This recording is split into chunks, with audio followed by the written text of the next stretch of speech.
So we're going to start with our section on Carl Gustav Jung, and we'll run through his background, etc.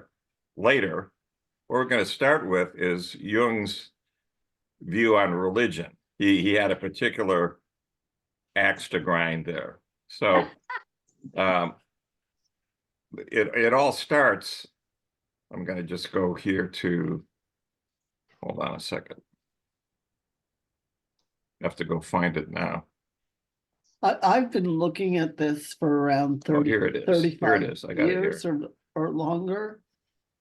And I keep changing my mind about what Jung was saying. But I think he has changed his mind. Yeah. A huge number of times, in a different periods in his life. I think he was genuinely saying one thing and then another thing years later, which when I was younger, that turned me off. And so I kind of turned away from him for a while until I realized, well, he was writing about synchronicity for like 50 or 60 years. It's, not a terrible thing at all if he was saying different things at different points. I think he was. And he doesn't, rewrite the introduction and every new thing that he adds. There is room to learn and grow. Yeah, absolutely. So we're going to deal with, first of all, the book of Job, or Job in English, Job in German. And we're just going to follow Wikipedia here, so you have it. So here's some references that we picked up for it, but the one here on the, no, this one isn't it. There's a student of Jung, Adinger, who went into what Jung did. As we'll see, Jung wrote a rebuttal. He called it the answer to Job. So first we have to know what Job is before we know how to go answer it. So we're going to go through that first. But Adinger was very up on this. Now there's a whole bunch of YouTube videos. We're going to actually use one tonight, so you'll see what's going on. So in the Torah, in the Hebrew Bible, the book of Job deals with this problem of, they call it theodicy, meaning why God permits evil in the world, even though the experiences of the eponymous protagonist. So let's go look at this. We start off with Job, a wealthy, God-fearing man.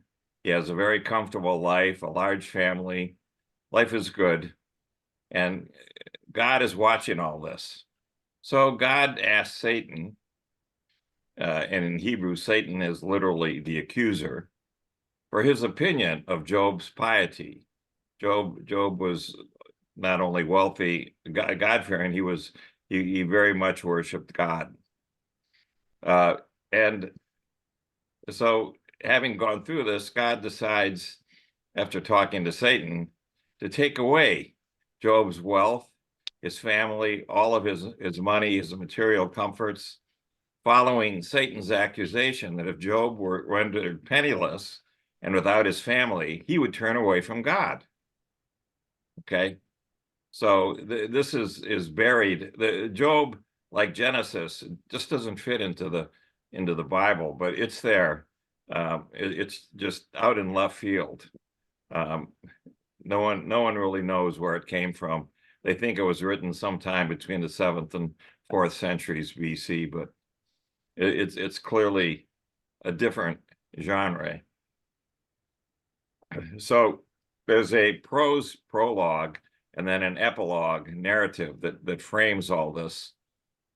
And it's common to view the narrative frame as the original core of the book, and the poetic dialogues and discourses and so forth were tacked on by other people. So there's a prologue that starts off first on earth, looking at Job and his family, and second of all in heaven with God and Satan. Then we have Job's opening monologue, which some people think bridges everything. And then we go through a whole series of these things here, as we'll see. And then finally, we close with some speeches by God and Job's responses to this. And then the epilogue, where in fact, everything that Job lost was restored to him. His family was restored, all his material wealth came back to him, and he was happy. So what happened in between? That's what's going on here. Okay, so the prologue here, Satan accuses Job of being pious only because God has materially blessed him. God were to take away everything that Job has, he'd likely curse God. So God gives Satan permission to take Job's wealth, kill all his children and servants. And having done all this, Job praises God. Naked I came from my mother's womb, naked I shall return there. The Lord gave, the Lord has taken away. Blessed be the name of the Lord. So then Satan is permitted by God to afflict Job's body. He has boils all over. He sits in ashes. His wife prompts him to curse God and die. But Job answers, shall we receive good from God and shall we not receive evil? So Job is one tough cookie. Job laments the day of his birth. He'd like to die. Even that is denied to him. His three friends accuse Job of committing sin, tell him that his suffering was deserved. Job responds with scorn. His interlocutors are miserable comforters. Since a just God would not treat him so harshly, patience and suffering is impossible. And the Creator would not take his creatures so lightly to come against them with such force. So Job is defending God here, even though he's in a world of hurt. This is one of the most radical restatements of Israelite theology in the Bible. He moves away from a pious attitude in the prologue, and he begins to berate God for the disproportionate wrath against him. He sees God as, among others, intrusive and suffocating, unforgiving and obsessed with destroying a human target, namely him, angry, fixated on punishment, hostile and destructive, and then shifts his focus from the injustice that he himself suffers to God's governance of the world. He suggests that the wicked have taken advantage of the needy and the helpless, and who remain in significant hardship. God does nothing to punish them. Then there's three monologues here. The inaccessibility of wisdom, where is wisdom to be found? It's hidden from man. Job contrasts his previous fortune with his present plight. He's an outcast now. He's mocked. He's in pain. He protests as innocent, lists all the principles he's lived by, and demands God answer him. There's a character that we never heard of before who intervenes to state that wisdom comes from God, who reveals it through dreams and visions to those who will then declare their knowledge. So now God shows up and speaks from a whirlwind. His speeches don't explain Job's suffering. They don't defend divine justice, and they don't enter into the courtroom confrontation that Job has demanded. Instead, they contrast Job's weaknesses with divine wisdom and omnipotence. Where were you when I laid the foundations of earth, says God. Job makes a brief response, but God resumes his monologue, and then finally he confesses to God his power and his own lack of knowledge of things beyond me, which I did not know. Previously, he's only heard, but now his eyes have seen God. And then I retract and I repent in dust and ashes. So at the epilogue, God tells this other chap that he and the two other friends have not spoken to me what is right, as my servant Job has done. So the three are told to make a burnt offering with Job as their intercessor, for only to him will I show favor. And with that, Job is restored to health, riches, and family, and lives to see his children to the 4th generation. So that's what we have here. It exists, in this particular form. We have also the book Ecclesiastes and the book of Proverbs that belong to this genre of wisdom literature. Genre. You're taking French. What they call the way of wisdom. Wisdom means both a way of thinking and a body of knowledge gained through such thinking, as well as the ability to apply it to life. So it's attainable in part through human effort, in part as a gift from God, but never in its entirety except by God. So these 3 books, Job, Ecclesiastes, and the book of Proverbs, share the attitudes and assumptions, but they differ in their conclusions. Okay. So what is the theme here? Well, Job is an investigation of the problem of divine justice. The problem known in theology as the problem of evil can be phrased as a question. Why do the righteous suffer? The conventional answer in ancient Israel was that God rewards virtue and punishes sin, the principle known as retributive justice.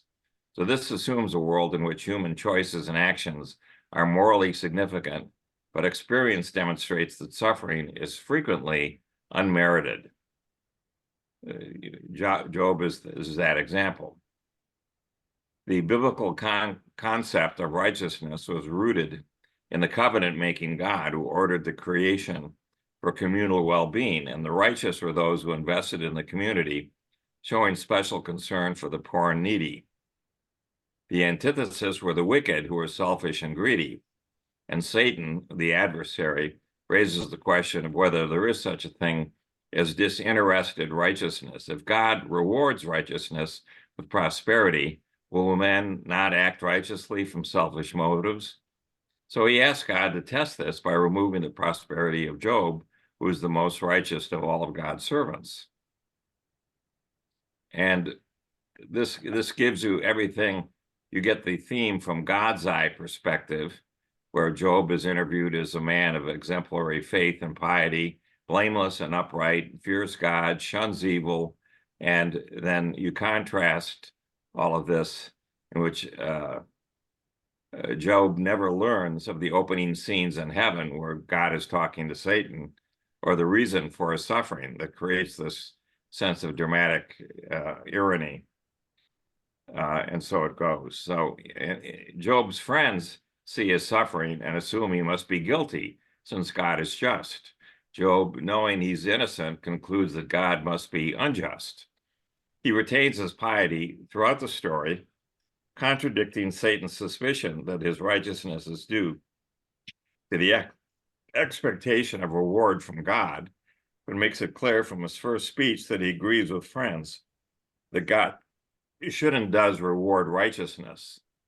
Now, these arguments were rejected. The arguments that we just ran through.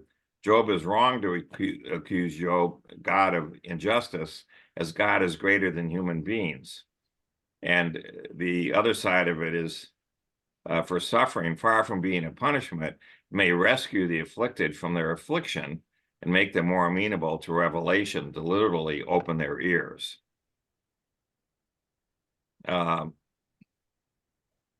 This hymn to wisdom here doesn't place any emphasis on retributive justice. It just stresses instead the inaccessibility of wisdom. Wisdom cannot be invented or purchased. God alone knows the meaning of the world. He grants it only to those who live in reverence before him.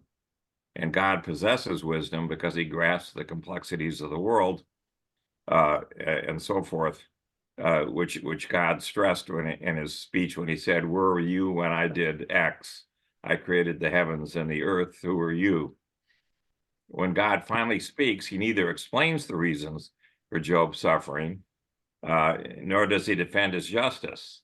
So the first speech focuses on his role in maintaining order in the universe, the list of things that God does and Job cannot do that demonstrates divine wisdom, because order is the heart of wisdom. Then Job confesses his lack of wisdom meaning his lack of understanding of the workings of the cosmos and of his ability to maintain it.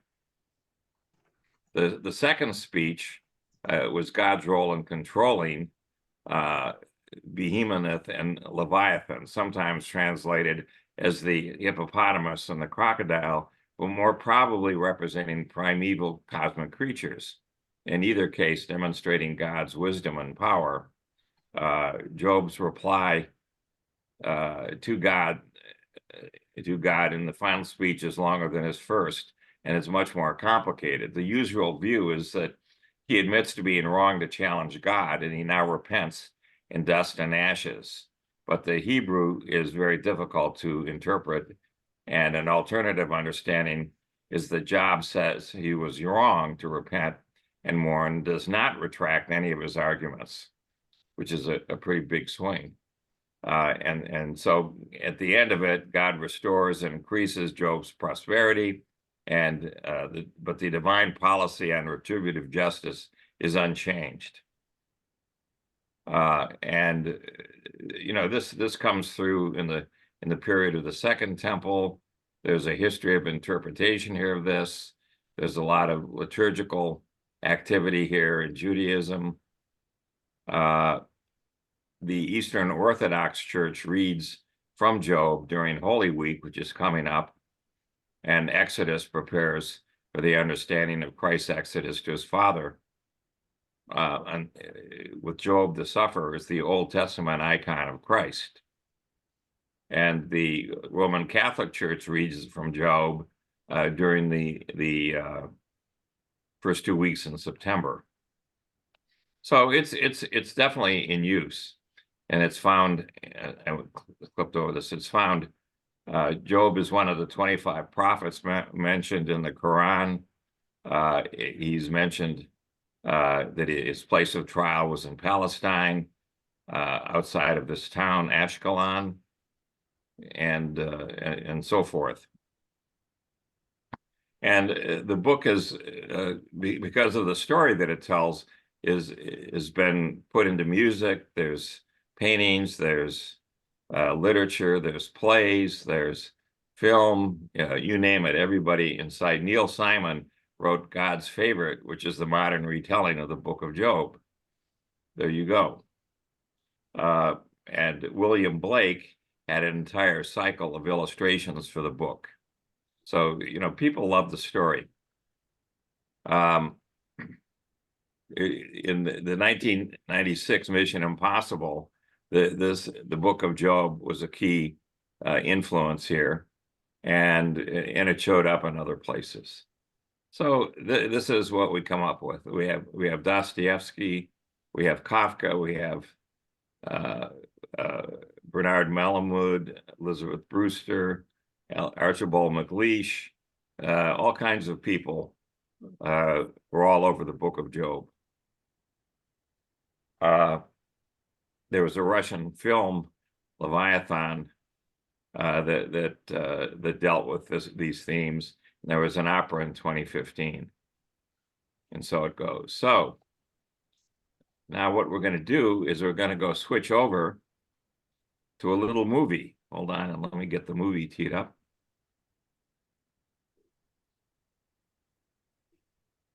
And this is a little summary of Jung wrote a book. This is one of the few times when he wrote something about religion, and the title of the book was Answer to Job. So of all the things that Jung could have written about, this is what he picked. And it's the one book that he stood by till the end of his life. yeah, he ignored everything else. So let's hear what in the world happened here.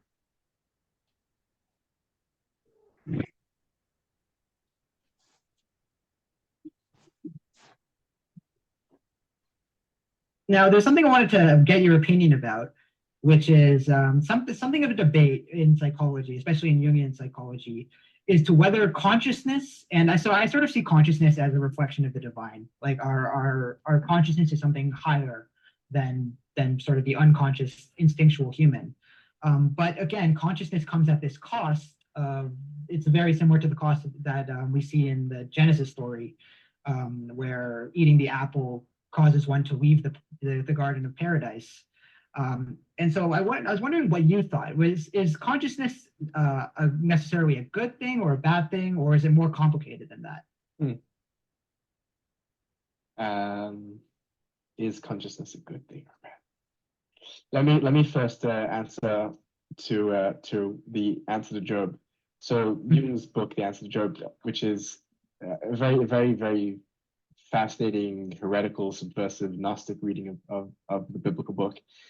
The way I understood the book was a bit different, and this might actually answer both questions.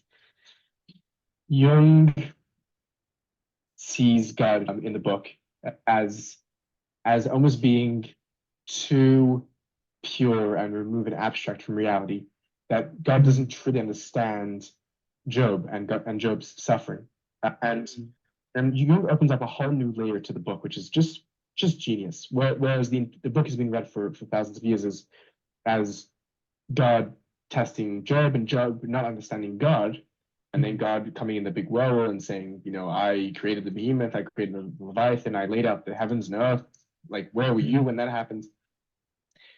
Jung flips the story and he says that it's the suffering of Job that God doesn't understand. That God, being high and mighty up in heaven, doesn't know what it's like to be down here in reality, doesn't know what it's like to feel pain and feel love and feel bliss and feel anguish, feel loss. And that God in some way is jealous of Job, who represents the human's knowledge of what real manifestation and real lived experience is.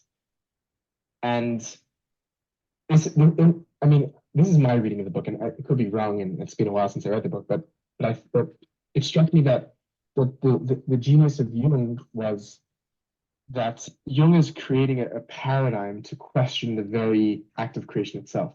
So the very act of creation is God leaving the unconscious realm to come into manifest consciousness, which is the transition from God to man, God to Job.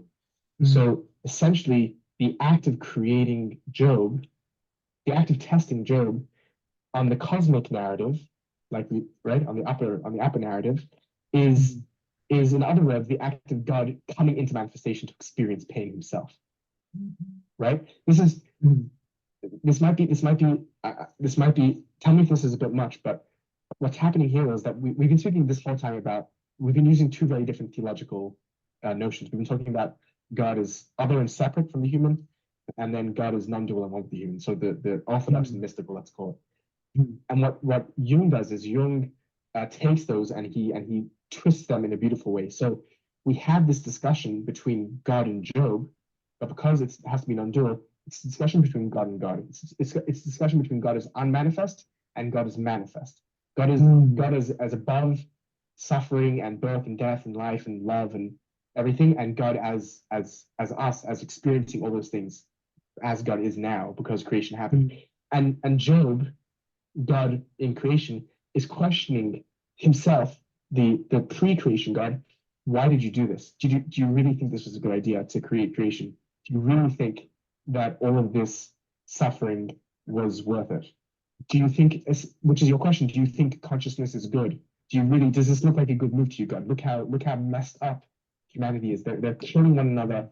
They're starving to death. There's sort of indescribable and infinite pain. And this is the craziest part of Jung's reading. When God comes to Job and says, "Where were you when I laid the heavens and earth? Where were you?" God saying to God, "You don't know what it was like to be me pre-creation. You don't know how empty and how lonely and how sad that existence, that reality was." And whereas it's typically read as God showing his superior knowledge and wisdom, in Jung's reading, it's God coming and saying, "I'm sorry" to Job, saying, "You're right. This was a mistake. I should not have put you into the suffering. I should not have afflicted you with the boils of reality. I should have made creation. I shouldn't have brought you into being, into existence. I shouldn't have done this to myself. And he kind of covers behind this veil of omniscience and be like, oh, you don't know, you didn't see, you weren't there. But really, between the lines, he's saying, yeah, I messed up. And then after that, the end of the book, which most people don't even realize, I need to reread Jung's book because I don't know if this is my own imagination or if this is what Jung says, but when the story ends with Job being re-blessed with double the children and re-blessed with his wealth and with his family and with his life and with his wife again, and then comes to praise God and thank God, it's a moment which is God as created, God as manifest, turning back to himself, to the unmanifest God, to the unconscious, and saying, you know what, actually, maybe because I'm able now to experience love and union and children and family and friends, maybe that suffering was worth it. And maybe you're right after all. Maybe it was a good thing. Maybe consciousness is good after all. It's just it's a tremendous, it's just a wow. One can get lost for years Yeah. on that idea. That was a really beautiful way to put it. I really like the idea, especially with God having a conversation with himself, because that's kind of what is happening in a sense. That was a really great conversation. I really learned a lot. I feel almost like enlightened on what I learned. So thank you so much, Debbie, for talking to me and and answering these questions about these really interesting topics. So there you go. Job, reading of the book of Job by Jung. We saw the conventional reading of it.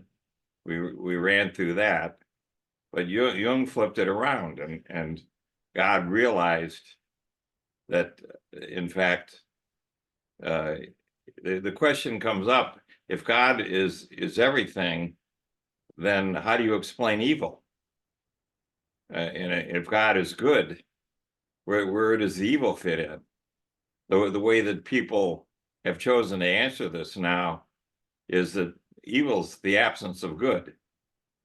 Evil isn't something, it's the absence of something. And we're used to this concept. So for example, if we think of hot and cold, we say, oh, it's getting to be colder and colder. Okay, well, actually, it isn't.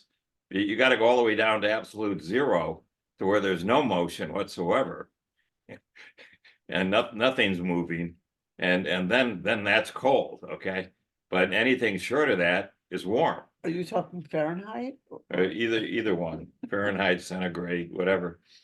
It's just the concept. It's the absence of heat. Okay, that shows up. That's what makes cold. But the same argument comes up here with God, with God being good. Or how do we explain suffering? We have all this suffering in the world. The Buddha says, I bring you suffering. And how do we deal with suffering? That's the first noble truth, to realize that we're suffering. Well, one way to interpret that is that you're missing something.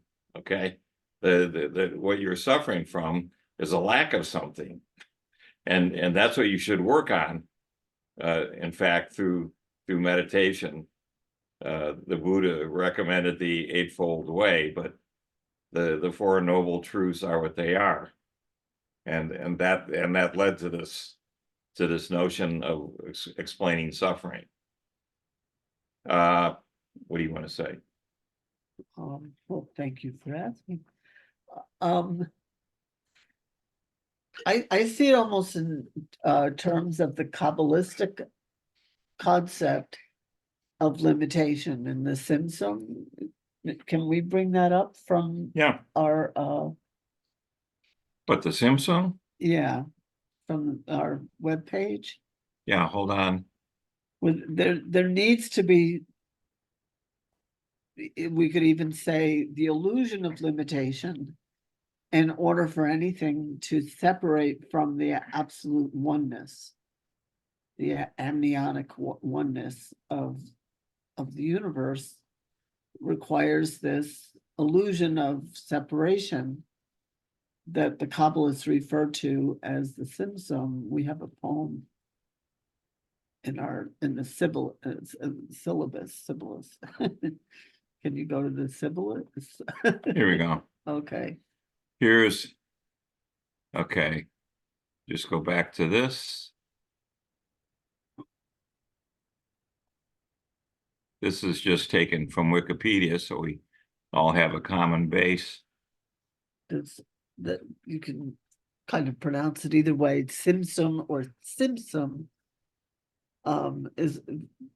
means literally like a contraction or a constriction, is a term used in the Lurianic Kabbalah to explain Isaac Luria's doctrine that God began the process of creation by contracting his Or and Sof, that means literally without end, the infinite light, in order to allow for a conceptual space in which finite and seemingly independent realms could exist.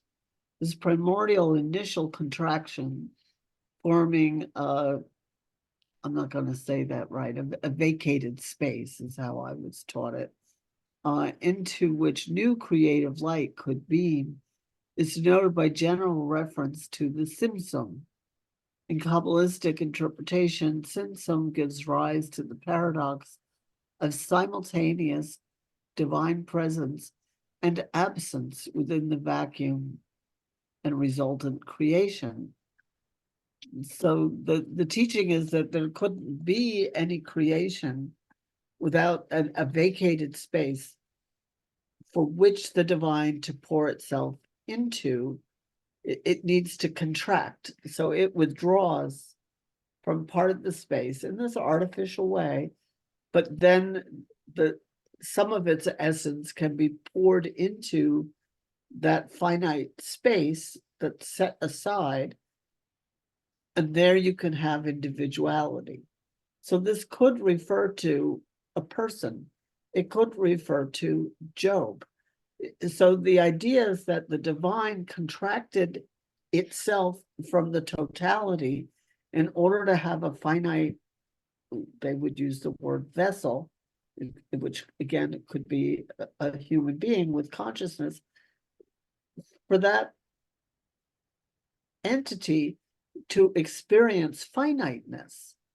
Because if everything's infinite and God is just in that infinite oneness, it's a kind of hell.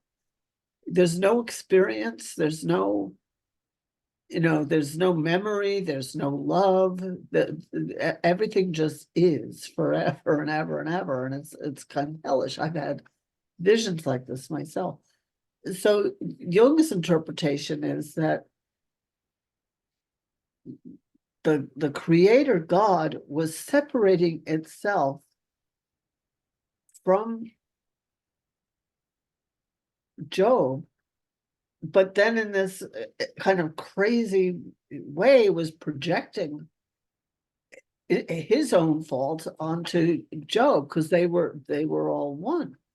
But Satan tempted God into this ridiculous game with this poor man Job, who was, for whatever reason, are we going to get into reasons now? But he was well motivated. He was a good person. He followed the rules. He did it all right.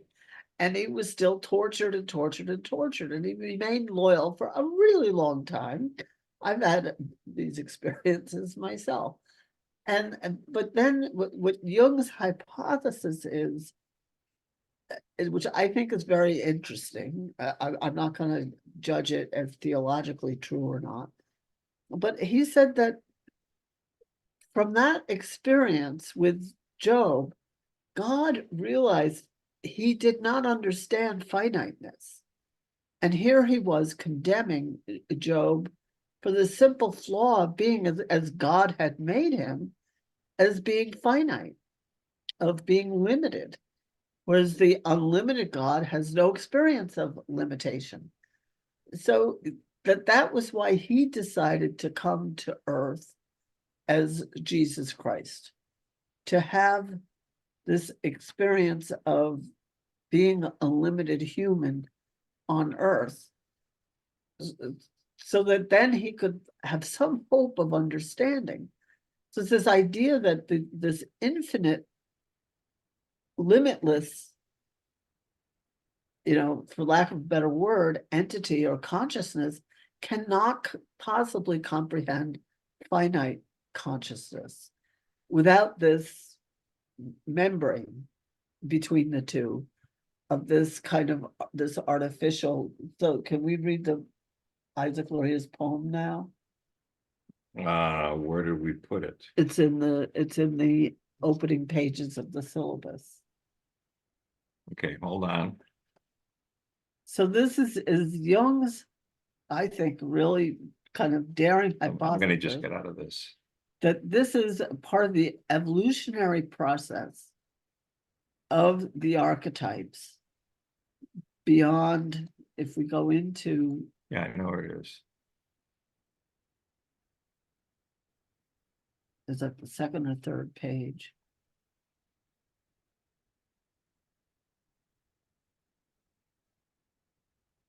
Yeah. There it is. So Okay, hold on. We're coming back. This is all, it's all in our outline, the course outline on the web. yeah, if you go to the syllabus on the Aleph Talks, you'll see this. So this is the Tree of Life. Can you read it? Yeah, the Tree of Life, which is a Kabbalistic poem. Rabbi Isaac Luria, as you could see, lived in the 1500s, and he led a great, I'll say, rejuvenation in Kabbalistic thought as to what was going on. This is when they first started writing it down, before it existed for God knows how long, so to speak, without being written down. It was an oral tradition. Yeah. So before that, before the emanations were emanated and the creatures were created, the upper simple light had filled the whole existence, and there was no vacancy such as an empty air, a hollow, but all was filled with that simple, boundless light. And there was no such part as head or end, but everything was one, simple light, balanced evenly and equally, and it was called the light of Ein Sof, without end. And when upon his simple will came the desire to create the worlds and emanate the emanations, to bring the light to light, the perfection of his deeds, his names, his appellations, which is the cause of the creation of the worlds, then the Ein Sof, And so restricted himself in his middle point precisely at the center, and he restricted that light and drew far off to the sides around that middle point, and there remained an empty space, an empty air, a vacuum, precisely from the middle point. And that restriction was equally around the empty middle point. So that when the space was evenly circled around it, and after the restriction, when the vacant space remained empty, precisely in the middle of the light of Ein Sof, a place was formed where the emanations, creations, formations, and actions might reside. Then, from the light of Ein Sof, a single line hung down from above, lowered into that space, and through that line, he emanated, created, formed, and made all the worlds. those are considered to be like 4 different stages of the creative process. Prior to these 4 worlds, there was one light of Ein Sof, whose name is One, in wondrous hidden unity. And even in the angels closest to him, there is no force and no attainment in the Ein Sof, as there is no mind of a created that could attain him. For he has no place, no boundary, no name. Hold on one sec. Let me just make sure I got all of it. So that's a fairly traditional explanation of the problem of the oneness just all kind of running together. And so I just really like it that Jung applied that kind of thing to the idea of the divine saying, okay, well, I'm going to have to incarnate in human form so I can understand what they're up against. You know, if they're like my children and I'm going to be punishing them, I can't blame them for not being me because they're not made as limitless as I am myself, whether he made himself or not. But I made them to be limited.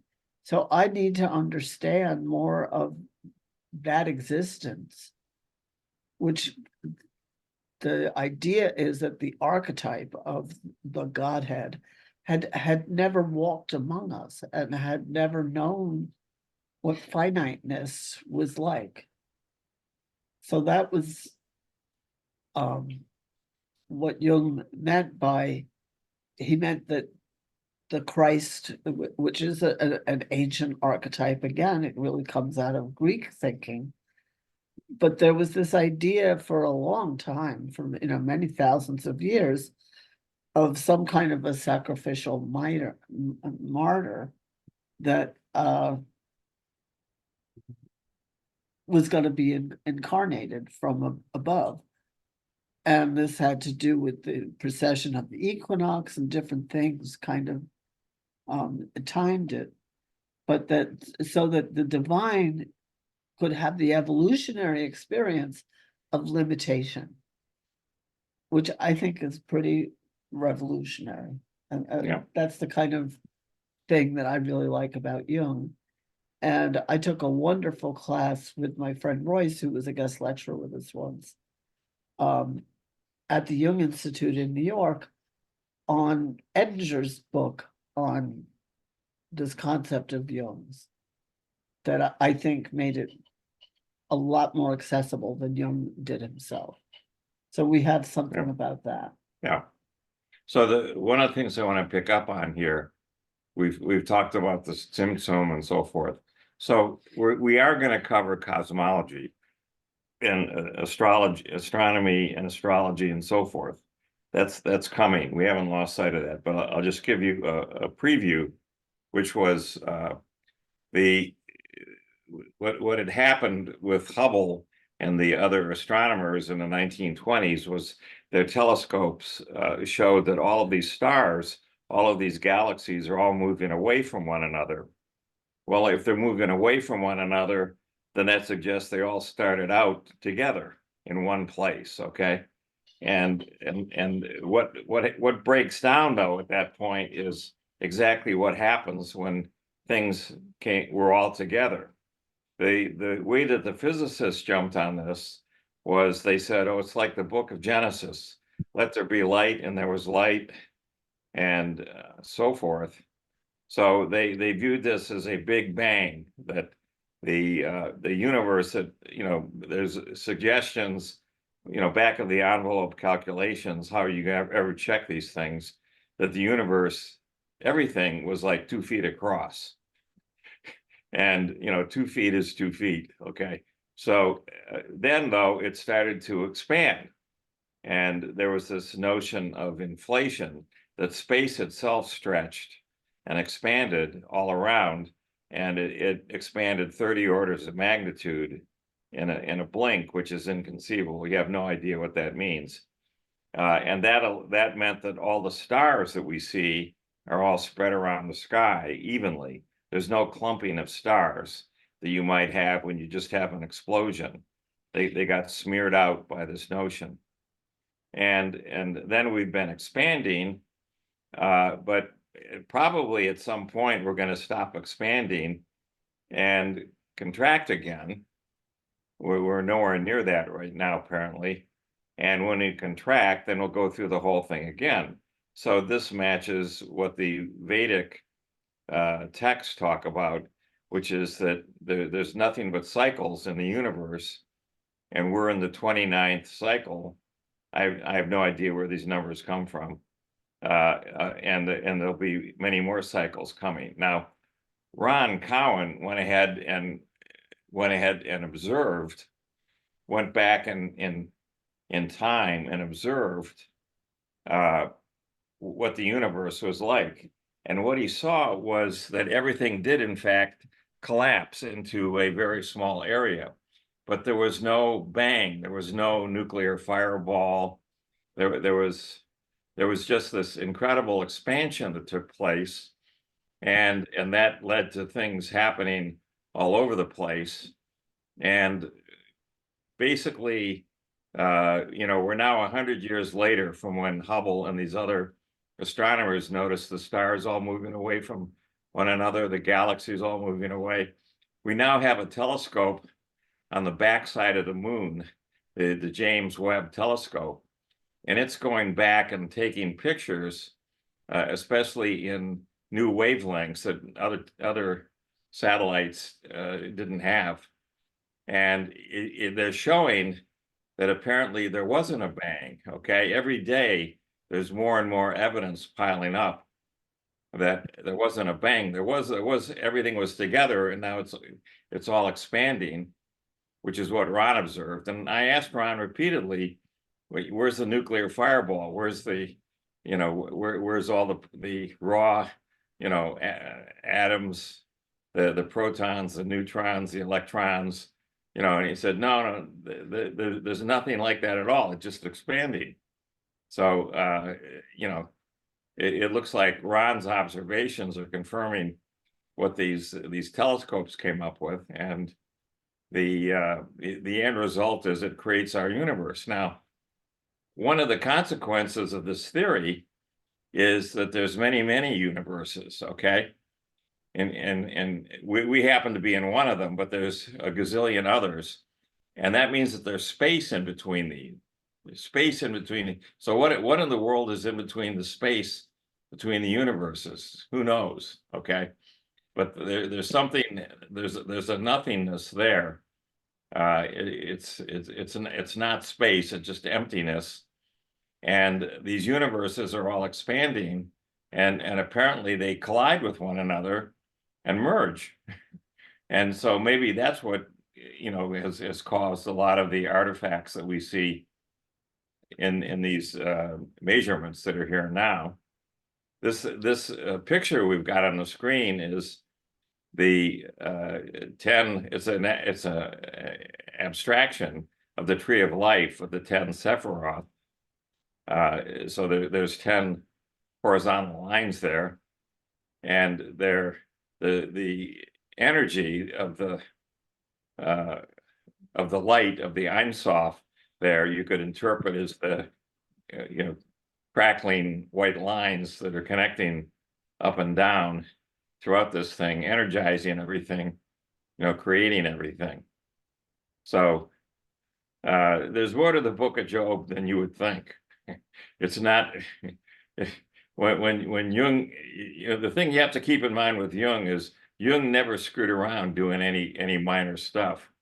If he got onto something, he got onto it because he saw there was something there. There was pretty big. And as I said, he said himself, this is the one book that he wouldn't have rewritten at the end of his life. After, I don't know, like 70 years of Yeah, there's still lots of things that Jung wrote that have not been published. Not. Right. So Marjorie has a copy of his Red Book, and that was published in 2009. Something like that. Yeah. And he wrote that when he was, His family would 1910. Yeah.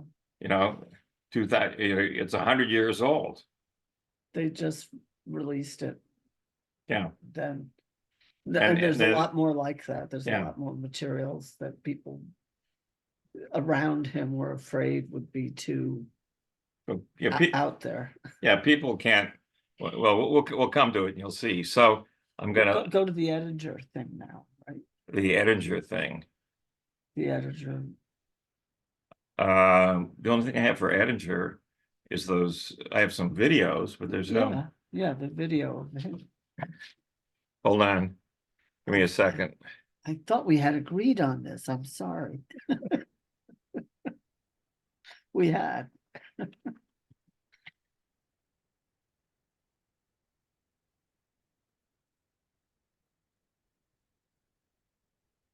Hold on. I'm just searching here for, If I. No, it's not it's Jung's answer to Job. If I could convince us to read one book together, it would be this.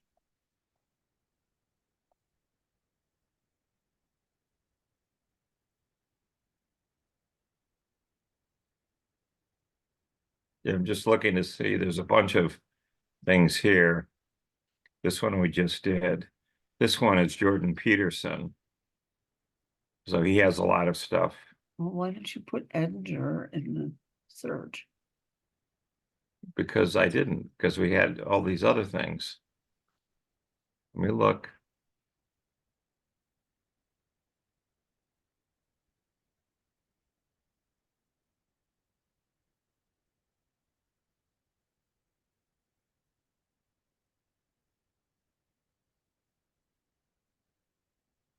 That might be it.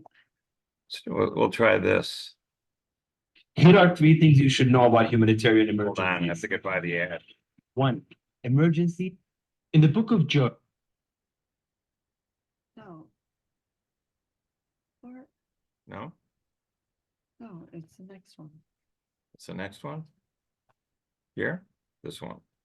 Yeah. In the spring of 1951, at the age of 75, in a sudden burst of inspiration during a severe illness, Jung wrote a little essay of around 100 pages. It was virtually dictated to him from the unconscious, and as soon as it was completed, his illness was over. In July 1951, he writes, "If there is anything like the spirit seizing one by the scruff of the neck, it was the way this book came into being." 2 years later, Jung described this episode as such.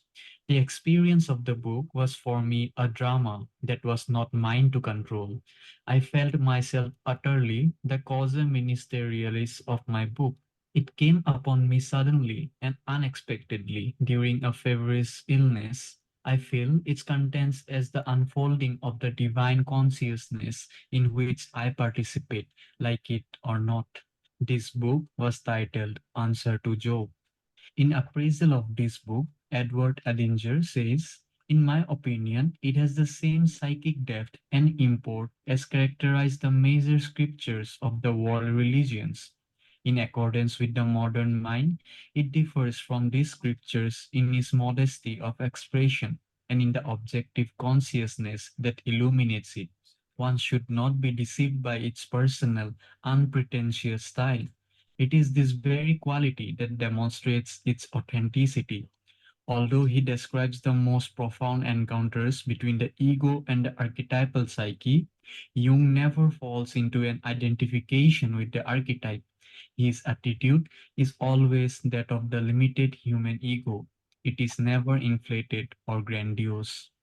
Answer to Job lays the groundwork for a new worldview, a new myth for modern man, a new disposition that connects man to the transpersonal psyche in a new way. In Jung's words, his insights may well involve a tremendous change in the God image. To understand Answer to Job, a new dispensation is very much necessary, but there can be no question of a new dispensation as long as one is comfortably contained in the old one. Jung writes, "I am not addressing myself to the happy professors of faith, but to those many people for whom the light has gone out, the mystery has faded, and God is dead. For most of them, there is no going back, and one does not know either whether going back is the better way. To gain an understanding of religious matters, probably all that is left us today is the psychological approach. That is why I take these thought forms that have become historically fixed, try to melt them down again, and pour them into molds of immediate experience.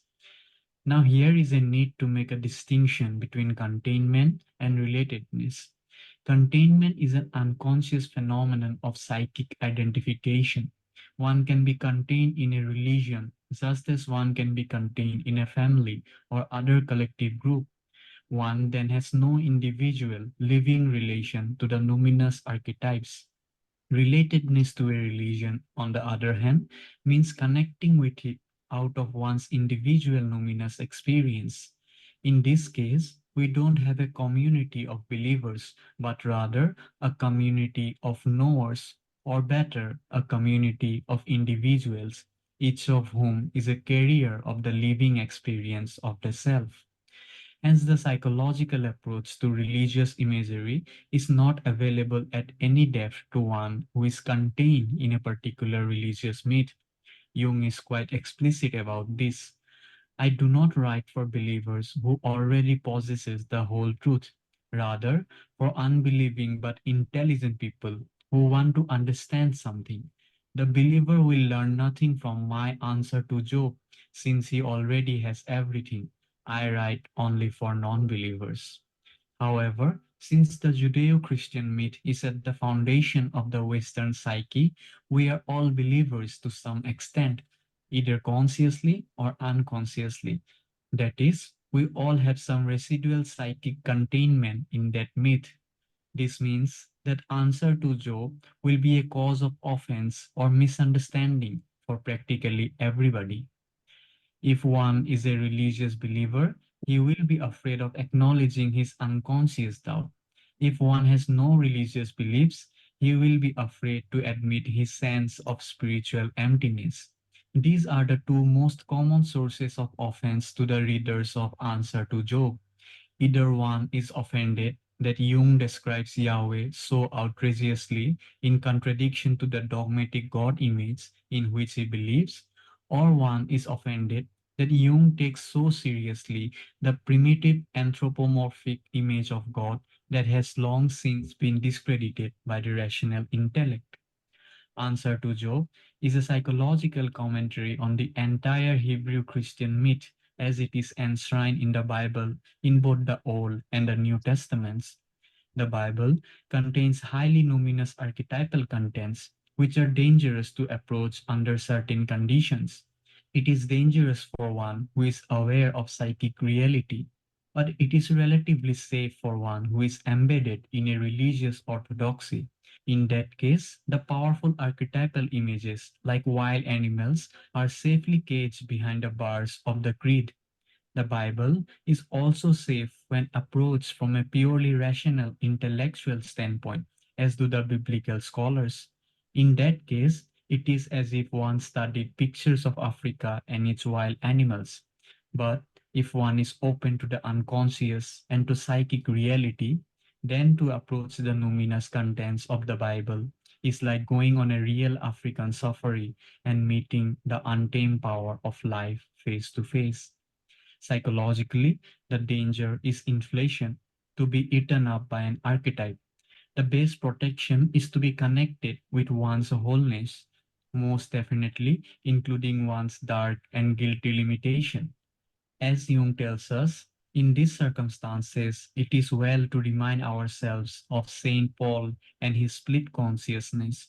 On one side, he felt he was the apostle directly called and enlightened by God, and on the other side, a sinful man who could not pluck out the thorn in the flesh. When Marie-Louise von France once asked Jung how he could live with the knowledge he had recorded in Answer to Job, Jung replied, I live in my deepest hell, and from there I cannot fall any further.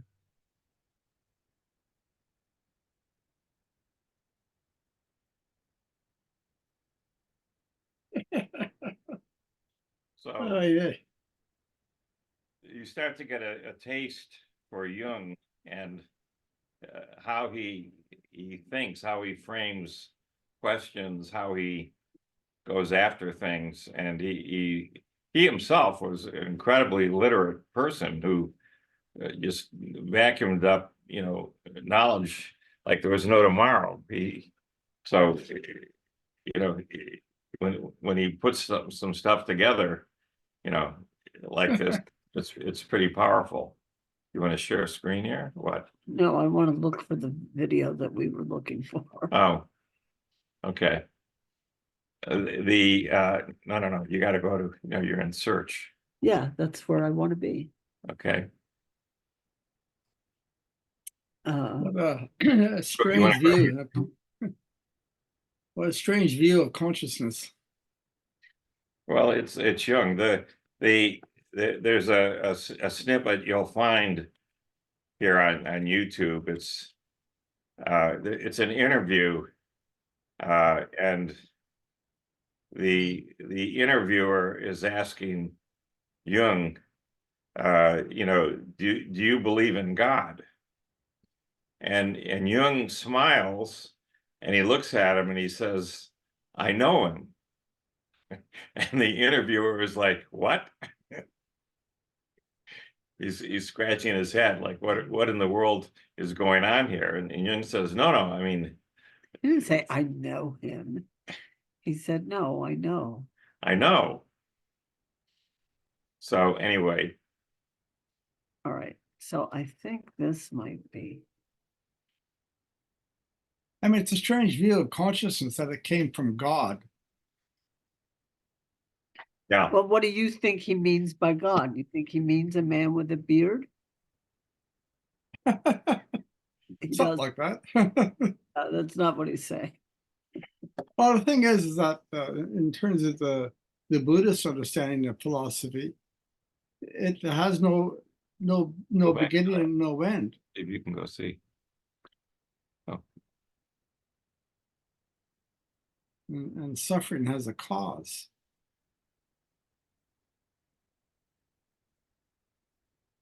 The other thing I like about the Buddhist idea of consciousness is that even a mosquito will become a Buddha eventually. I know. Eventually, yeah. Eventually. Yeah, but this idea that this consciousness is, We just viewed this. I know, and that wasn't it. Okay. That wasn't it. That wasn't the one we were looking for. Keep going. Sorry, we didn't do this.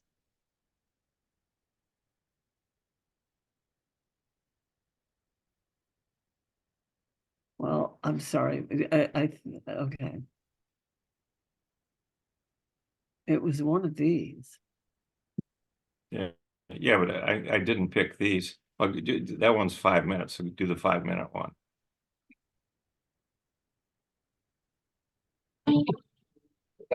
Disconnected from his or her heart is not living.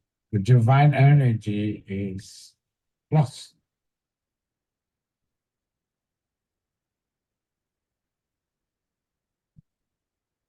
Jung puts it all very succinctly in answer to Job when he says God needs man, and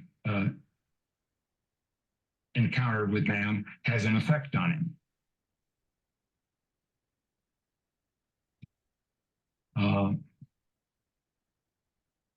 Now that's a symbolic statement. In psychological terms, the self needs the ego, and the ego's awareness in relation to it in order to be transformed. That puts it in our neutral psychological language. Or Buddhist. So The self or the God image in its unconscious form, as I've said before, is a paradoxical union of opposites. This is the ground of our psychological being. And the Christian God of love is only one half of it. That's why Satan has never disappeared. He leads his separate existence, but he's still around. And Jung has demonstrated that the Christ and Satan are the two sons of the two opposite sons of the same paradoxical deity. And when these images come into the range of the empirical experience, they require some reconciliation. You see, they generate an inner conflict that's intolerable until it achieves a reconciliation. And this is what happens when the individual encounters the primordial God image in its paradoxical oppositeness. It experiences the activation of the conflict within the nature of the Godhead. And since also contained within the whole dynamic is the potential for a union and a reconciliation of those opposites, that can often be achieved in the individuation process by the process of active imagination. And the net result then is that the psyche is no longer split. The Christian psyche is split. And that means everybody, whether you're a professing Christian or not, it's irrelevant. It's part of this psychology, the collective psychology we all share.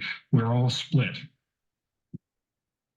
because the God image is split. And the split occurred even before Christianity. It was split by Plato and the Stoics, so that it's got a philosophical source too. That split, that paradoxical doubleness of deity is what undergoes reconciliation and transformation when an individual human consciousness engages this depth issue in its own individual life.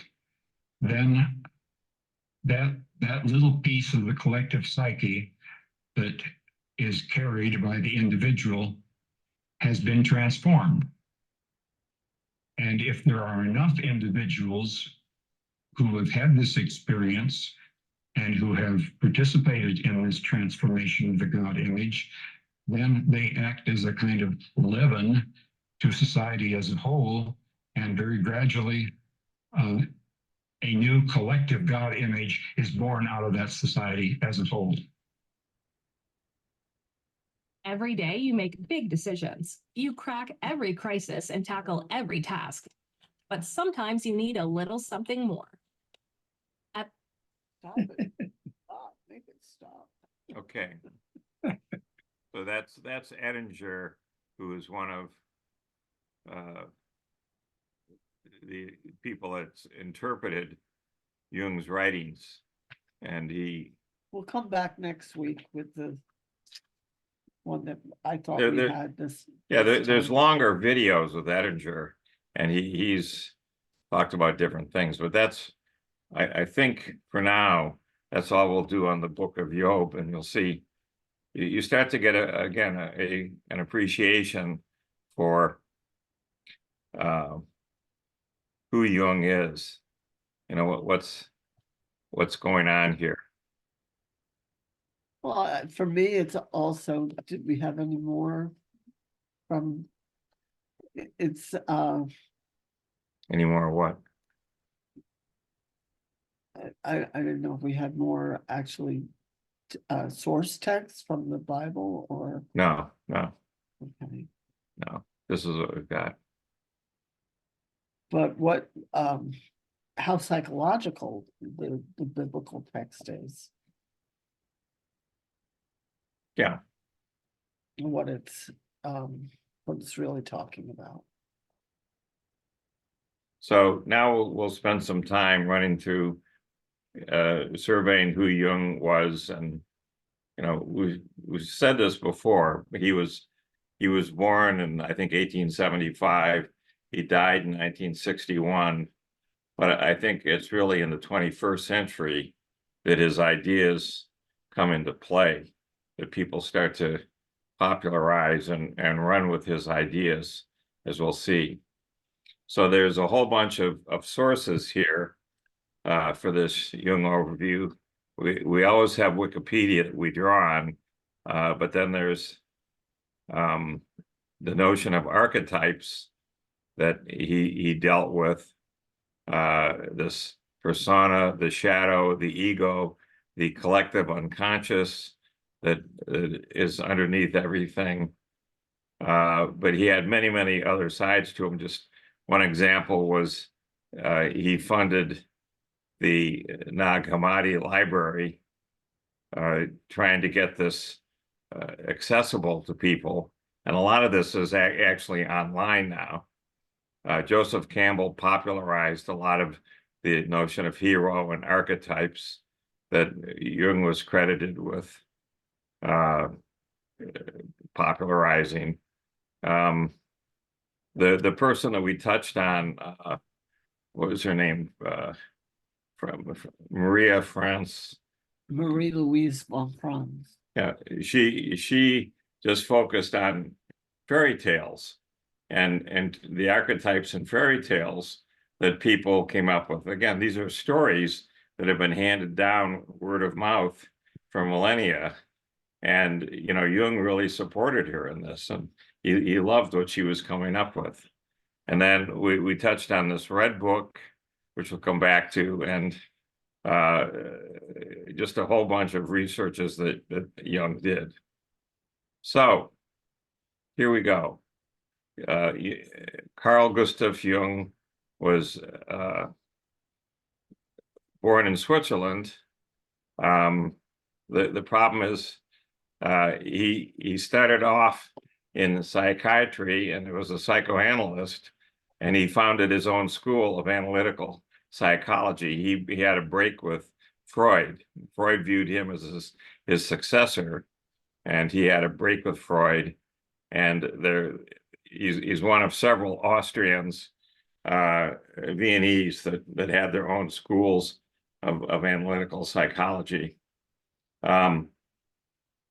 Jung was influential not just in psychiatry, but in anthropology, archaeology, literature, philosophy, and religious studies. He actually, when he got out of school, went to this Berkeley hospital, which I believe was an insane asylum. It had just people with incredible problems. And that was what he first jumped into, is how in the world do we help these people? And he had enough success there that this attracted the attention of Freud. And Freud was just coming into his own in Vienna. And so they corresponded a lot, and then met and were actually collaborators for quite a while. So Freud saw Jung as his heir. He had been looking for someone who could take his place and take psychoanalysis to the next step. He got Jung an appointment as the president of Freud's newly founded International Psychoanalytical Association. And Jung realized that his personal vision and his research activities would make it impossible for him to follow Freud, and that a schism would become inevitable. And so it was personally painful for Jung, but it did establish him in his own right, with his own school, having his own system for doing psychoanalysis. So the central concepts of this analytical psychology is the individuation. So this is the lifelong psychological process of differentiation of the self out of each individual's conscious and unconscious elements. And Jung considered it to be the main task of human development, this individuation. So some of the concepts that are related to this include synchronicity, archetypal phenomena, the collective unconscious, the psychological complex, extroversion, and introversion, so which we'll come back to. Jung was an artist. In the Red Book, if we try and show you some of these incredible paintings that he did in color, page after page of these things, just unbelievable. And a craftsman and builder and a prolific writer. But it isn't just that he's writing, it's the depth of what he writes is just off the charts. And there's so much of it. And as I said, not all of what he wrote has been published. There's some are still sitting there waiting. He had a childhood memory that made a lifelong impression on him. He carved a tiny mannequin into the end of a wooden ruler from his pencil case and put it inside the case. Then he added a stone, which he painted into upper and lower halves, and hid the case in the attic. And periodically he would return, bringing tiny sheets of paper with messages inscribed in them in his own secret language. And this gave him a feeling of inner peace and security. So this is what he did in part for fun, you know, as a kid growing up. Years later, he discovered similarities between his personal experiences and the practices associated with totems in indigenous cultures, such as the collection of soul stones, their Arlesheim, or the Jurungas of Australia. And so he concluded that his intuitive ceremonial act was actually an unconscious ritual, which he'd practiced in a way that was strikingly similar to those distant locations, which he, as a young boy, knew nothing about. His observations about symbols, archetypes, and collective unconscious were inspired in part by these early experiences combined with his later research. At age 12, shortly before his first year at the gymnasium in Basel, he was pushed to the ground by another boy so hard he momentarily lost consciousness. And Jung later recognized the incident was indirectly his fault. So a thought came to him. Now, if you're unconscious, then you don't have to go to school anymore. So from then on, whenever he walked to school or began homework, he fainted. This backfired on him. He remained at home for the next 6 months till he overheard his father speaking hurriedly to a visitor about the boy's future to support himself. They suspected he had epilepsy, so confronted with the reality of his family's poverty, he realized the need for academic excellence, went into his father's study and began poring over Latin grammar.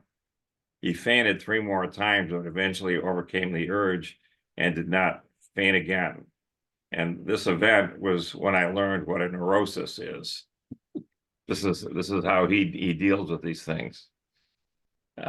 Initially, Jung had aspirations of becoming a preacher or a minister. He had a strong moral sense in his household. Several of his family members were clergy. For a time, he wanted to study archaeology, but the family could not afford to send him further than the University of Basel, which did not teach archaeology. So after studying philosophy in his teens, Jung decided to go against the path of religious traditionalism and decided instead to pursue psychiatry and medicine.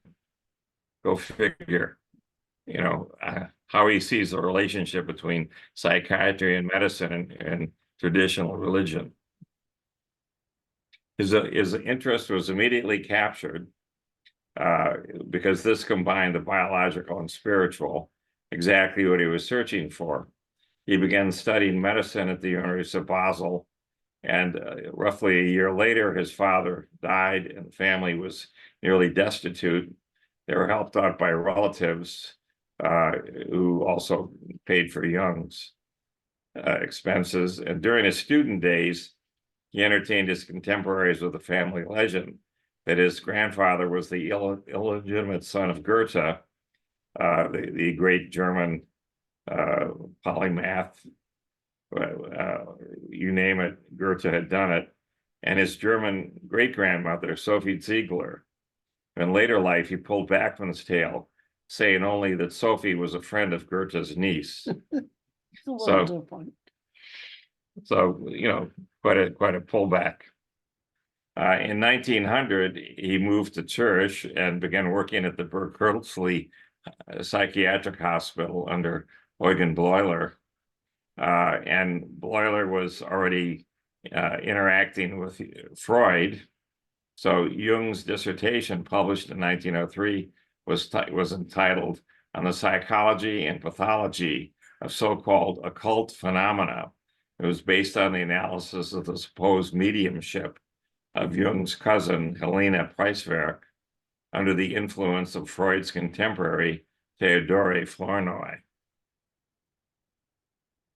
So Jung also studied in Paris and later equated his view of the complex with Janet's idée fixe subconscience. In 1905, Jung was appointed as a permanent senior doctor at the hospital and became a lecturer Privatdozent in the medical facility of Zurich University. 1904, he published with Franz Ricklin their diagnostic association studies. Freud obtained a copy, and then in 1909, Freud began private practice in Küsnacht, which is just a suburb of Zurich. So Freud and Jung held very different concepts of the unconscious. Jung saw Freud's theory of the unconscious as incomplete and unnecessarily negative and inelastic. According to Jung, Freud conceived the unconscious solely as a repository of repressed emotions and desires. Jung's observations overlap to an extent with Freud's model of the unconscious, what Jung called the personal unconscious, but his hypothesis is more about a process than a static model, and he proposed the existence of a second overarching form of the unconscious beyond the personal that he named the psychoid, a term borrowed from Driesch, but with a somewhat altered meaning. The collective unconscious is not so much a geographic location, but a deduction from the alleged ubiquity of archetypes over space and time.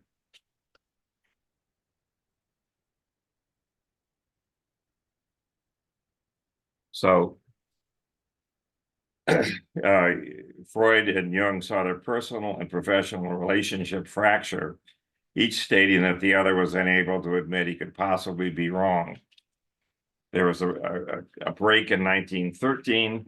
Jung went through a difficult and pivotal psychological transformation, exasperated by the outbreak of World War I.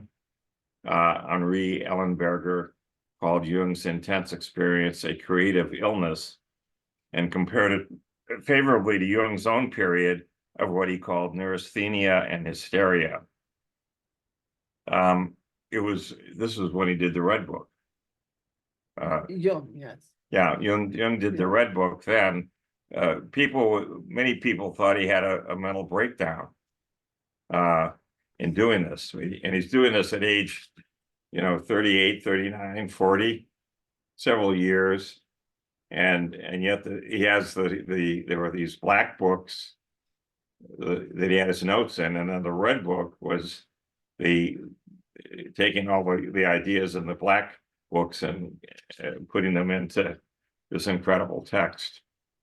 So in 1913, at age 38, he experienced a horrible confrontation with the unconscious. He saw visions and heard voices. He worried he was menaced by a psychosis. He was doing his schizophrenia, and he decided it was a valuable experience in private. So he induced these hallucinations, or in his words, a process of active imagination. By the way, he's doing all this, remember, while he has a private practice. So you wonder what in the world his clients are thinking if this guy is, running around mumbling to himself.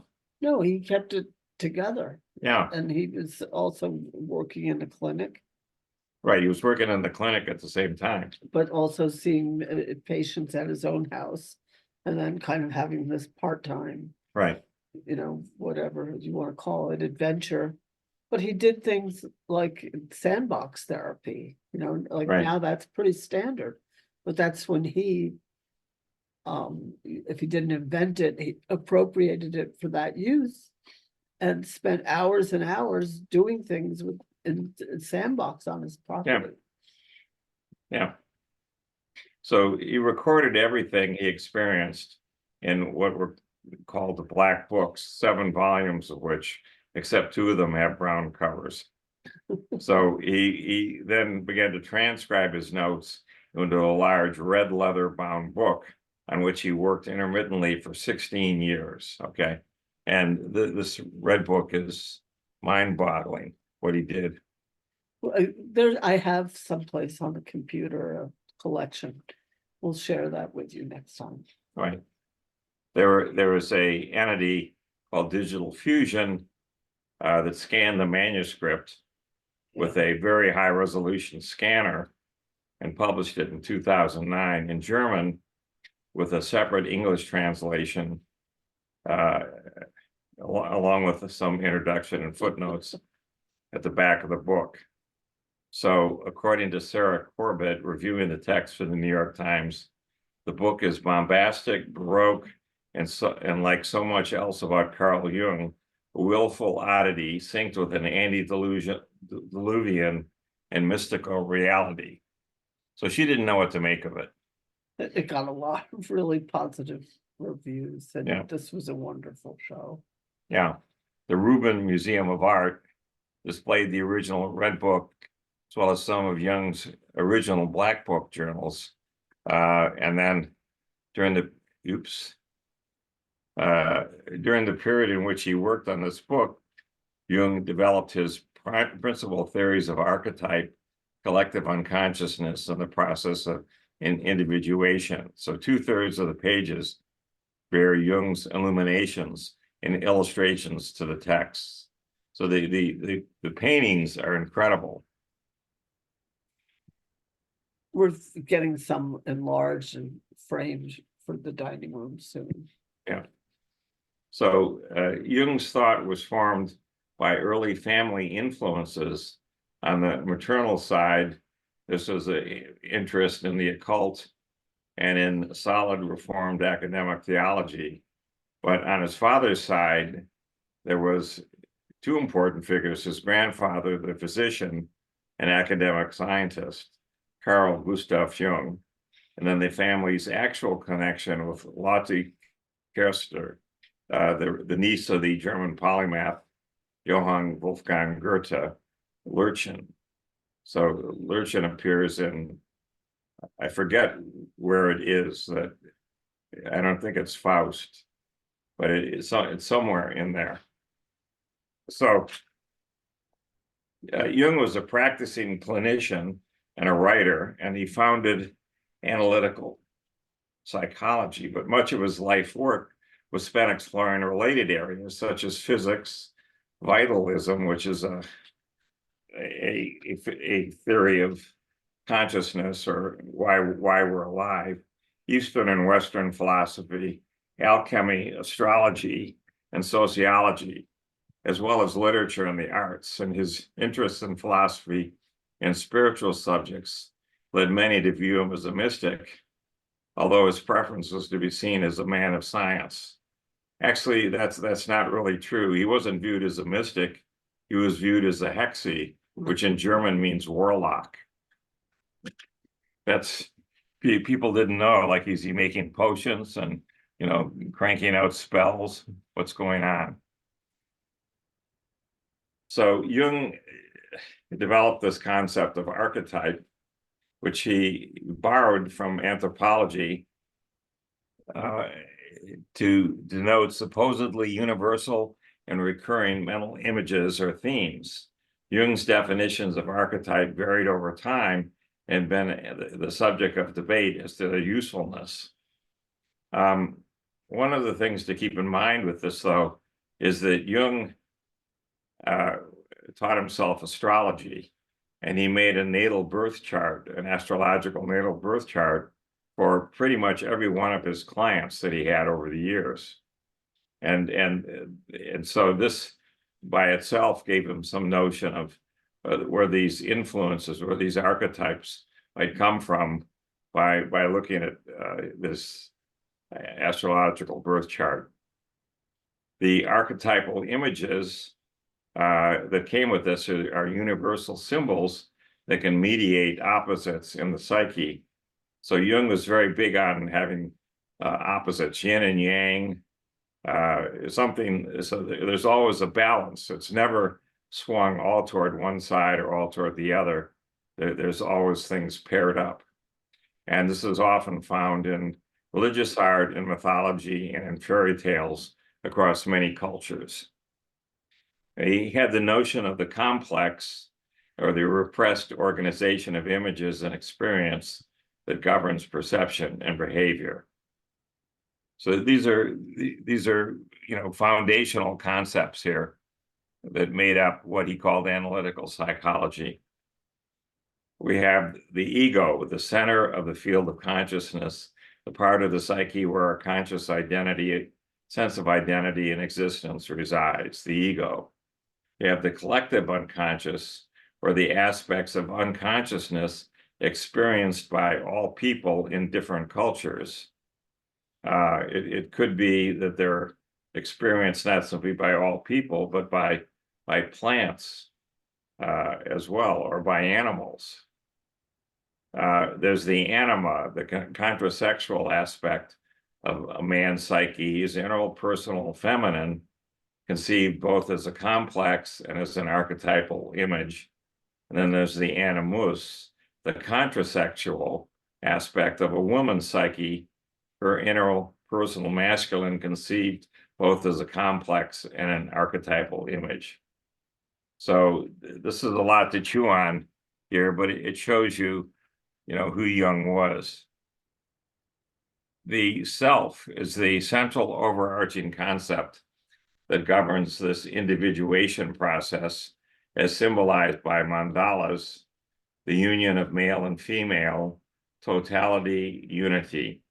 So Jung viewed it as the psyche's central archetype, self. Individuation is the process of fulfillment of each individual, which negates neither the conscious or unconscious position, but does justice to them both. And finally, synchronicity is this all-causal principle. It's the basis for apparent random simultaneous occurrence of phenomena. The fact that time might not be uniform, it might be have little nooks and crannies and crinkles in it that we can exploit. Jung was one of the first people to define introversion and extroversion in a psychological context. So in his book, Psychological Types, he theorizes that each person falls into one of two categories, the introvert and the extrovert. These two psychological types, Jung compares to ancient archetypes, Apollo and Dionysus. The introvert is likened with Apollo, who shines light on understanding. The introvert is focused on the internal world of reflection, dreaming, and vision. Thoughtful and insightful, the introvert can sometimes be uninterested in joining the activities of others. The extrovert is associated with Dionysus, interested in joining the activities of the world. So eat, drink, and be merry. The extrovert focuses on the outside world of objects, sensory perception, and action. Energetic and lively, the extrovert may lose their sense of self in the intoxication of Dionysian pursuits. Jungian introversion and extroversion is quite different from the modern idea of introversion and extroversion. Modern theories often stay true to behaviorist means of describing such a trait, sociability, talkativeness, assertiveness, whereas Jungian introversion and extroversion is expressed as a perspective. The introverts interpret the world subjectively, the extroverts interpret the world objectively. quite a difference. In his psychological theory, which is not necessarily linked to any particular theory of social structure, the persona appears as a consciously created personality or identity fashioned out of a part of the collective psyche through psyche through socialization, actualization, and experience. Jung applied the term persona explicitly because in Latin it means both personality and the masks worn by Roman actors of the classical period, expressive of the individual roles played. It's interesting in putting this thing together. I came across, how in the world did the Greeks come up with this notion of having plays and wearing masks and so forth? And what happened was, and this has been vetted, was originally the Greeks would have someone addressing a crowd. So they would be up there on a stage of some sort, giving a speech, just talking about something. And someone got the bright idea of, let's put two people up there and we'll just have them turn sideways. And instead of talking to the crowd, they'll talk to each other. And so now the thing goes from projecting out to the people to everyone looking in on what's going on the stage with these people. And that led to the notion of having these masks, which allowed you to figure out what roles were actually being played by each of these different actors up on the stage. So the persona, he argues, is a mask for the collective psyche, a mask that pretends individuality, so that both the self and others believe in that identity, even if it's really no more than a well-played role through which the collective psyche is expressed. And Jung regarded the persona mask as a complicated system which mediates between individual consciousness and the social community.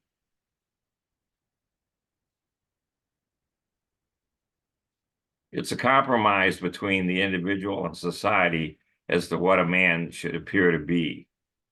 Jung makes it quite explicit that in substance, the character mask, in the classical sense known to the theater, has a double function. It's intended to make a certain impression on others and also to hide part of the true nature of the individual. So the therapist then aims to assist the individuation process through which the client regains their own inner self by liberating the self both from the deceptive cover of the persona and from the power of unconscious impulses. Pretty powerful. Jung argued that the persona is a mask for the collective psyche, a mask that pretends individuality so that both self and others believe in that identity, even if it's really no more than a well-played role through which the collective psyche is expressed. Jung regarded the persona mask as a complicated system which mediates between individual consciousness and the social community. It's a compromise between the individual and society as to what a man should appear to be. But he also makes quite explicit that it is, in substance, a character mask in the classical sense known to the theater, with its double function, make an impression and also hide part of the true nature. So the therapist has to assist them in liberating all this. In astrology, the brand that I tend to call myself as a Jungian astrologer, especially the ascendant, your rising sign, is said to be the mask that we project out into the world. Our sun sign is more hidden, but the rising sign or the ascendant is what we prefer to pass as, what we want to appear to be. For example, my rising sign is Taurus, so I gather I like to appear as more grounded than I actually am as a Pisces. I would say that's true. So Jung came up with the concept of shadow. The shadow exists as part of the unconscious mind and it's composed of the traits individuals dislike or would rather ignore. So repressed ideas, weaknesses, desires, instincts, and shortcomings. The shadow is the result of an individual's attempt to adapt to cultural norms and expectations. So this archetype not only consists of all the themes deemed unacceptable by society, but also those that are not aligned to one's personal morals and values.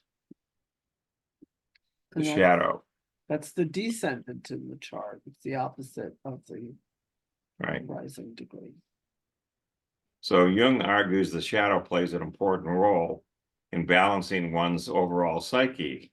Where there's light, there must also be shadow. Without a well-developed shadow, an individual can become shallow and extremely preoccupied with the opinion of others. You become a walking persona. Not wanting to look at their shadow directly, Jung argues, causes many individuals to project them onto others. So basically, the qualities of an individual may hate in another are actually also present in that individual who wishes not to see them. In order to truly grow as an individual, Jung believed that both the persona and the shadow should be balanced. Now, the shadow can appear in dreams or visions, often taking the form of a dark, wild, exotic figure.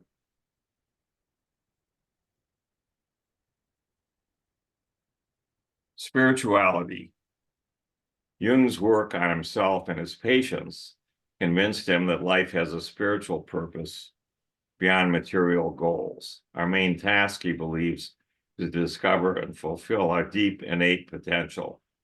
Based on his study of Christianity, Hinduism, Buddhism, Gnosticism, Taoism, and other traditions, undoubtedly Judaism, Jung believed that this journey of transformation, which he called individuation, is at the mystical heart of all religions. It's the journey to meet the self and at the same time to meet the divine. But unlike Freud's objectivist worldview, Jung's pantheism may have led him to believe that spiritual experience was essential to our well-being, as he specifically identifies human life with the universe as a whole. In 1959, John Freeman on the BBC interviewed Jung and asked whether he believed in God. Jung answered, "I do not need to believe, I know." Now, Jung's ideas on religion counterbalance Freudian skepticism. Jung's idea of religion as a practical road to individuation is still treated in modern textbooks on the psychology of religion. Those ideas have also been criticized. Jung represented spirituality, recommended spirituality as a cure for alcoholism. He is considered to have had an indirect role in establishing Alcoholics Anonymous. Jung once treated an American patient who was suffering from chronic alcoholism. After working with the patient for some time and achieving no significant progress, Jung told the man his alcoholic condition was near to hopeless, save only the possibility of a spiritual experience. Jung noted that occasionally such experiences have been known to reform alcoholics when all other options had failed. So this client took Jung's advice seriously and set about seeking a personal spiritual experience. He returned home to the United States, joined a Christian evangelical movement known as moral rearmament, and then told other alcoholics what Jung had told them about the importance of a spiritual experience. And one of the alcoholics that he ran into was a longtime friend and drinking buddy of Bill Wilson, who later co-founded Alcoholics Anonymous.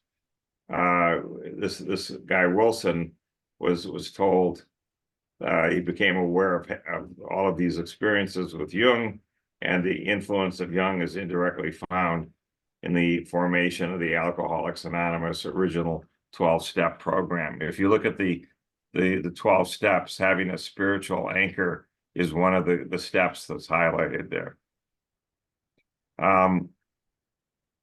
there's also, But he referred to it as a higher power. He didn't say it had to be God. right, he definitely did not use the word God, And I think that was important. right? So, Jung was talking about this around 1940, and these remarks were distributed privately. Someone took some shorthand, and it showed up in volume 18 of his collected works. So when someone comes to me in order to get treatment, I say, you're in this group. So long as you're there, you settle your affair with the group. I can't do any better than Jesus. Jung goes on to state he's seen similar cures among Roman Catholics, and there's been an intense psychological backdrop involving the human ego and dichotomy between the conscious and unconscious mind.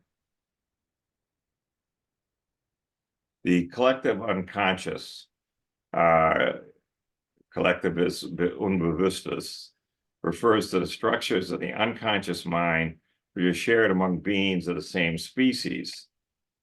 It's a term coined by Jung. According to Jung, the human collective unconscious is populated by instincts as well as by archetypes, universal symbols such as the Great Mother, the Wise Old Man, the Shadow, the Tower, water, the Tree of Life, and on and on. Jung considered the collective unconscious to underpin and surround the unconscious mind, distinguishing it from the personal unconscious of Freudian psychoanalysis. He argued that the collective unconscious had profound influence on the lives of individuals who lived out its symbols and clothed them in meanings through their experiences. So the psychotherapeutic practice of analytical psychology revolves around examining the patient's relationships to the collective unconscious. We should have some images of mandalas here. Because that's a primary example of his. I mean, that's what he felt. Yeah, I'll go to the end and then I'll pull some up of, we have some. The Jungian analyst Lionel Corbett argued that contemporary terms, autonomous psyche or objective psyche, are more commonly used today rather than the traditional term of collective unconscious. And critics of the collective unconscious concept have called it unscientific and fatalistic and very difficult to test scientifically due to the mystical aspect of the collective unconscious. We'll show what Ron Cowan observed in this regard. But proponents of it suggest that it's borne out in psychology, neuroscience, and anthropology. Jung always had an interest in the paranormal and the occult. Remember, his doctoral dissertation was on the occult, 1903. For decades, he attended seances and witnessed parapsychic phenomena, attributing these to psychological causes. But he began to doubt whether an exclusively psychological approach can do justice to the phenomena in question, and stated that the spirit hypothesis yields better results, showing his own skepticism toward this postulate, as he could not find material evidence for the existence of spirits. That is a basic problem. Jung's idea about the paranormal culminated in synchronicity, the connections between that are in the world manifest through coincidence with no apparent causal link. And all we're saying here is that apparently time can be twisted around depending upon what's going on. So the things that you think are not linked are in fact really are linked. Despite his experiments failing to confirm this, he held on to the idea and used that as a functional explanation how the I Ching worked, but he was never clear about how synchronicity worked, in part because I think the only way to explain this is through the concepts of general relativity that he wasn't aware of. even though he met Einstein a number of times. But he worked for years with Pauli. I mean, they were working. Right, right. Something of that order. Yeah. Yeah, I'm sure it came up, but it just doesn't show up in anything.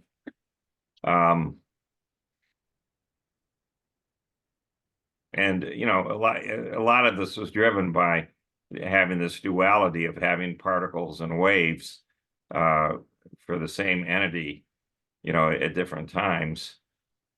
You know, all of which you know, led to him writing this book, Adam and Archetype. So from 1940s onward, he focused on alchemy.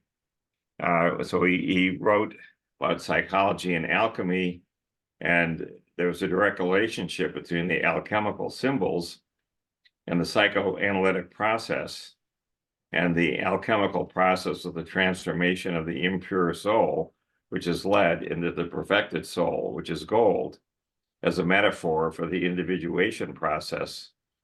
And in 1963, he died in 61, remember, there appeared this book, Mysterium Conjunctionis, his last book, focusing on the archetype known as the sacred marriage between sun and moon.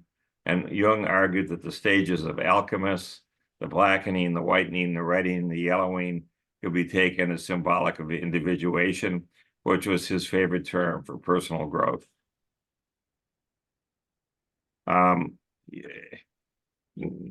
Showing, you know, where his interest goes, he proposed that art can be used to alleviate or contain feelings of trauma, fear, anxiety, and repair, restore, and heal. And so he encouraged people, you know, to go dance, to go paint, to go sculpt things, you name it. And he himself often drew or painted or made objects in constructions, which he recognized was more than just recreational. It was a reflection of something inside him, some perhaps an archetype. He started doing this, though, in 1916, but it really wasn't known until the 1950s that he'd been doing all this stuff. And he went off and this one person studied with Martha Graham and Mary Wiggum and became a dancer and teacher of modern dance. And this attracted a Swiss dancer, Trudy Schrupp, who's considered one of the founders of the dance movement therapy in the United States. Last but not least, the Myers-Briggs type indicator, a popular psychometric instrument. Done, come to me right away. Okay. So you at the human psyche was by nature religious, and so if it's religious, then Jung used it to come up with different personality types, is what I would describe the Myers-Briggs indicator. These are things that you're not that you can do, that just that you're reflecting your archetypes in you, take you into these directions, and they're strong in some aspects and weak in others. And this led much more to pop psychology, or the psychologization of religion, spirituality, and New Age movement. And a review of general psychology in 2002 ranked Jung as the 23rd most cited psychologist of the 20th century. Not too shabby. There's a whole set of mythological stages here. The creation myth, which has all kinds of variations on it. The hero myth, the transformation myth, all of these things, you know, Jung ran through. The balance and crisis of consciousness, the conversion and the centroversion and stages of life, and then the group and the great individual. So it goes. So there we have a run through on Carl Gustav Jung. We'll get out of this. Well, I'm sorry, I remember a very different video that we had last time. We'll we find did it. So we don't, we We didn't. ran out of time for this time, but we'll find it. We'll find And we have more stuff on Jung, don't worry. There's I know you were very worried, but Bruce. Well, Jung is Jung. He's an incredible, we're just trying to show why it'd be worthwhile paying attention to him. I remember when I was an undergrad, we read Freud, but we only had time to read Freud, and that was simply a time limitation. And our instructor very clearly said, I can't include Jung because we have to cover Freud. And if I do that, then we can't cover all this other stuff. But quite frankly, I'd rather cover Jung than cover Freud, but I can't. Oh, wow. It's not in the curriculum, so it goes. I was at the new school and I didn't get them. There, I Right. was, in retrospect, kind of surprised, but we'll be back with more. Yeah. He's an amazing individual, and he had, big impact. And I think it'll only grow as we're here today, going forward in time with these ideas and what he came up with. I think he sent things. The thing I wanted think to. he was a really I guess I would say a kind of a prophet for the 21st century. If you could synthesize why Jung, what is the central concept of what Jung said that was just so important Well, thank you for that. theologically? A good opportunity. I would say, for example, what really sets him apart from Freud is his notion of the transpersonal. He doesn't just see things in terms of your personal unconscious, but looking at the transpersonal psyche. That's where the collective unconscious comes in, which is universal. And he had, for example, he had patients doing art therapy that are suddenly painting, symbolic motifs from myths from Africa that they never heard. So somehow it's in there in our psyche, but we didn't consciously learn it, but it might come up in a dream or a trance state. But when people are hypnotized and things like that, there's this universal pool of knowledge and information that we can all kind of dip into, some more consciously than others. Next time we'll show some images from his collection of mandalas, and he had patients do their own, not traditional ones, from Tibetan tradition, from, millennia, but their own dream images, and then extend them into mandalas. And they're just fabulous. I mean, they're beautiful works of art, but what they communicate for people is just magical. They just show so much meaning for the people who may have been completely atheistic, completely rationalistic, completely divorced from any kind of religious practice, and yet give them a pen and a brush and some paper and the right music or something, and they're painting these amazing images. So we'll show you some examples of them. To me, Patty, the thing that's amazing is Ron Cowan, in deep meditation, observed an electron. Now, so we have this picture here. He observed the electron is in fact has 10 strings wrapped around it, and there's a hole through the middle, so it's actually a torus, a donut. And he stopped it. Okay, that is, this thing is actually vibrating at close to the speed of light. Okay.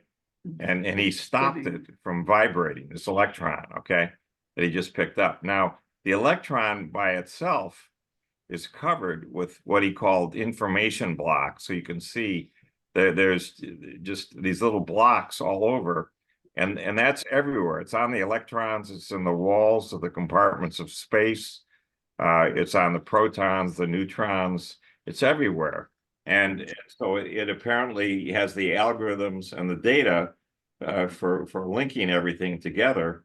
And somehow Jung senses this. So this is into plants, it's into animals, it's into, you know, the rocks around us. It's just everywhere. It's the fabric, and yet you'd have to say, you know, this sure to me looks like it's an unconscious, and it's collective. They're all linked together. They're always scanning every which way to see what's going on. And I have no idea how Jung, you know, came up with this. You know, that is who he is. I'm just looking here to see. We've got a whole bunch of videos on Jung, but I don't think. I think we had a really good one of Edinger himself speaking. Yeah, we have a whole bunch of videos on the Jung tab on the Aleph Talks website. It's just that these things take a while to load, so we're not going to go through this, but you can see. I mean, you can go do this yourself and so forth. I'm looking to see, where do we put the mandalas? Was it on the homepage? It might have been art.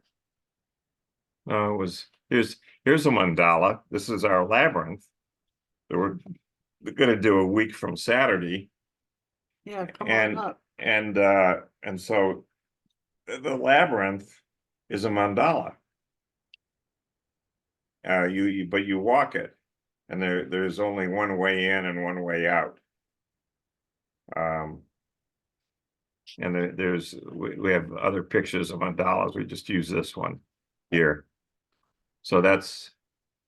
We'll have to fill in some blanks next week. We thought we were prepared differently, so we're sorry.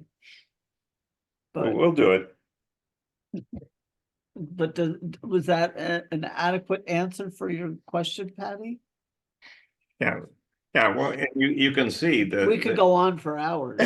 You know, Jung came up with this taxonomy, the structure, you know, for the ego and consciousness and the shadow and so forth. He came up with that, which he tried to validate in different ways. And remember, he's seen hundreds, even thousands of patients over the decades. So it isn't like, you know, he has reasons to believe that this is a good way of looking at things if you're going to try and actually affect any sort of psychological cure for whatever the person has.